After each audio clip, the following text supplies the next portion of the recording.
This is a chart of COVID-19 cases in the UK. In April, the UK's rate of new cases climbed so high that it was second only to the US. Around that time, researchers 1K a day isn't much, some dumbass said in chat. What the f?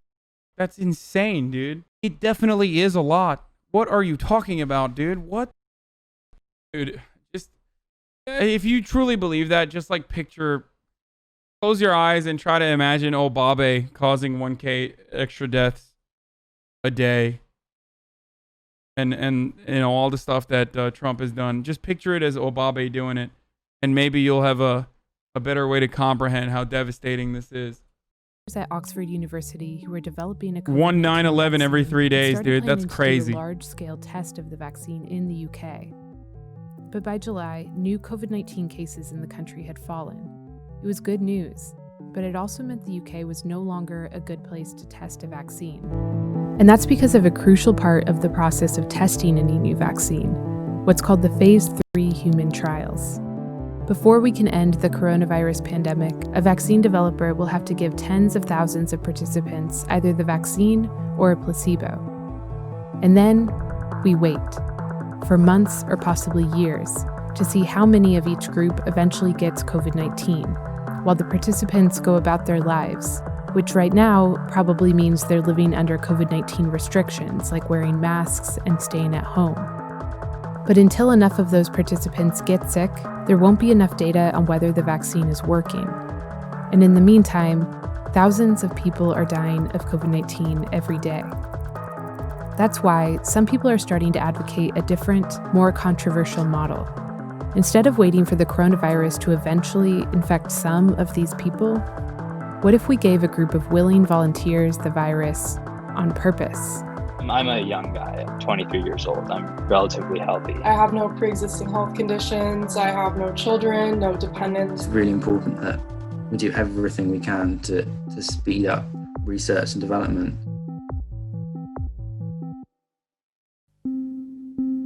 It's 2016, and this man is about to drink a test tube of the bacteria that causes typhoid.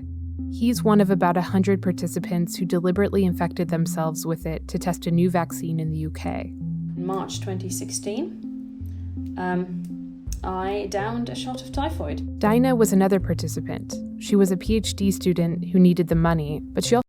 Yo, man, I was watching a YouTube video where you're polling the demographics. I'm curious as to what white Hispanic means. My father is a Cuban immigrant. My mom was born in Ohio. I've always identified as white. Yeah, that's white Hispanic. You're white Hispanic. Also liked the idea of it. It was like, I'm helping to make this disease less deadly. This kind of study is called a human challenge trial. And in the case of the typhoid vaccine, researchers told the New York Times that doing the challenge trial saved them 3 or 4 years. To put that in context, it helps to look at the bigger picture of how a vaccine normally gets developed. The first step in the process is to test a vaccine in a lab on either human cells or on animals, just to see if it causes any harm. This is called the preclinical phase. If it passes that test, it enters human trials. This is the longest and most important part. If it passes human trials, the vaccine gets licensed by regulators and can be manufactured and distributed to the public. Human trials typically have 3 phases, each one testing a larger and larger group of people. Phase 1 involves a very small group of people, maybe 50, and mainly tests if the vaccine is safe. Phase 2 usually involves a few hundred participants. This is where we start learning if the vaccine actually works. And then there's the final test, the Phase 3 trial. It's expensive, it takes time, it requires tens of thousands of volunteers, and it involves as broad a cross-section of participants as possible. The entire process of developing a vaccine usually takes around 10 years, but many COVID-19 vaccine developers are racing to compress this entire process into about a year and a half. One way they are doing this is to overlap the different phases, conducting several different trials at once, or to ramp up the manufacturing of a vaccine while it's still being tested so that if it works, it can be distributed right away. As of the making of this video, there were 166 COVID-19 vaccines in various stages of development. 24 vaccine candidates are already in the human trial phase, and 5 of them are already in phase 3. For these leading candidates, a human challenge trial could save weeks or months by augmenting a phase 3 trial that isn't getting data fast enough. And for any of these candidates in preclinical phases, a challenge study followed by a larger scale safety study for the vaccine could replace a phase 3 trial altogether. A challenge trial that successfully shrinks down this timeline could save thousands of lives. And so far, a grassroots movement has recruited more than 30,000 volunteers from over 100 countries who said they would participate in a challenge trial for COVID-19 if it happens. My moral values say that I kind of have an obligation to do what I can to help. I see it as very similar to other acts of public service, like trying to fight climate change and disastrous events that are forthcoming, that are the consequences of a lack of care. It's affecting literally pretty much every person globally. I feel like I need to do something to help. Here's the problem. Human challenge studies have been used before for cholera, typhoid, malaria, influenza, and the common cold. But there's a big, important difference that sets COVID-19 apart. For each of those conditions, we do have effective treatment so that we know, to my knowledge, no one has actually ever died in those studies. Peter Smith is one of the world's leading epidemiologists, and he was one of the first to advocate for the possibility of human challenge trials in March of this year. He says because there is no COVID-19 treatment, it limits who could participate in a challenge study. Challenge trial would necessarily be done in people who were at very low risk of serious disease. In other words, unlike in a typical phase 3 trial where you'd recruit the widest range of people possible, a COVID-19 challenge trial would produce data on a much narrower group of young, healthy people. Because they're worried that if they do trials on 50-year-olds and 70-year-olds, those people are going to get killed. That's it, because there's no effective treatment. So the real volunteers in that circumstance would be actually trying it on populations of people that are more representative of the entire population. But that is unethical. And we don't know if a vaccine that works for that group would work for everyone. But the immediate goal is not to get a single COVID-19 vaccine that offers That'd be the real perfect volunteers protection. in that situation. In the US, to be deemed sufficiently effective, a vaccine just has to work 50% better than not being vaccinated. An imperfect vaccine could still slow the spread of the virus. The bigger issue with a COVID-19 challenge study is that there's no way to guarantee that it's actually safe for participants. On one hand, the risk of hospitalization for young people is relatively low, and a study of the outbreak in New York City suggests the risk of death for young people is as low as 0.01%. And advocates for COVID-19 challenge trials say that's a level of risk we already accept in similar situations. They point out it's even lower than the risk of fatality from donating a kidney. But any risk of harm or death at all would still set it way apart from any other challenge study. And the long-term risks of COVID-19 for those who recover are still almost entirely unknown.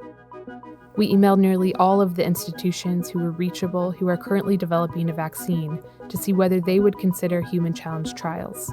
And none would go on the record saying they're considering it. But we know that at least one is seriously considering it. Developers of the Oxford University vaccine said that they hope to do challenge trials by the end of the year. In 2016, the World Health Organization's stance on human challenge studies was that it would not be ethical or safe to use them for a disease that is virulent and has no existing therapies to treat it. But in May of this year, they released new guidelines, saying that they could theoretically be considered if there was confidence that the potential benefits of SARS-CoV-2 challenge studies outweigh the risks. If challenge studies do reduce the time it takes to get a vaccine, those benefits are clear.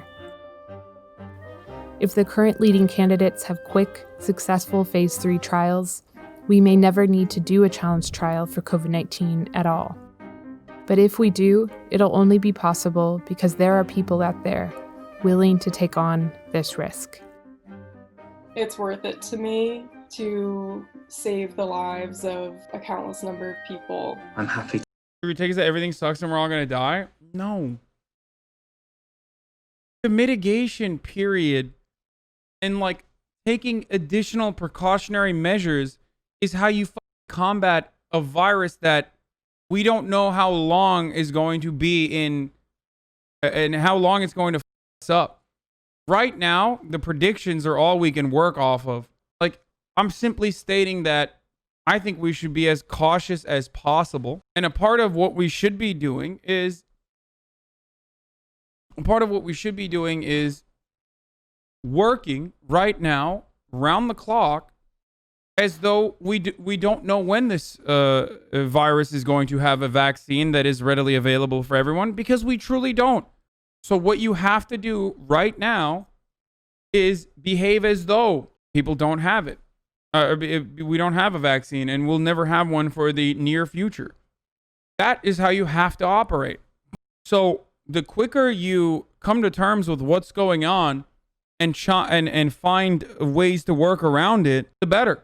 We can't just let a bunch of young people volunteer to do something that might get them killed because they want to help save lives. It's unethical. We need to make sure they are also poor and desperate and give them a Camaro and a fresh divorce for their troubles. Then it's totally cool. Yes.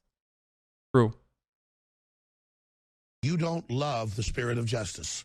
You love. Is there an your argument father, against this? the This is devil. actually obnoxious. Love We should you, behave. Hasan. We should all behave as safely as possible. Yes, the counter argument to this is that coronavirus is fake.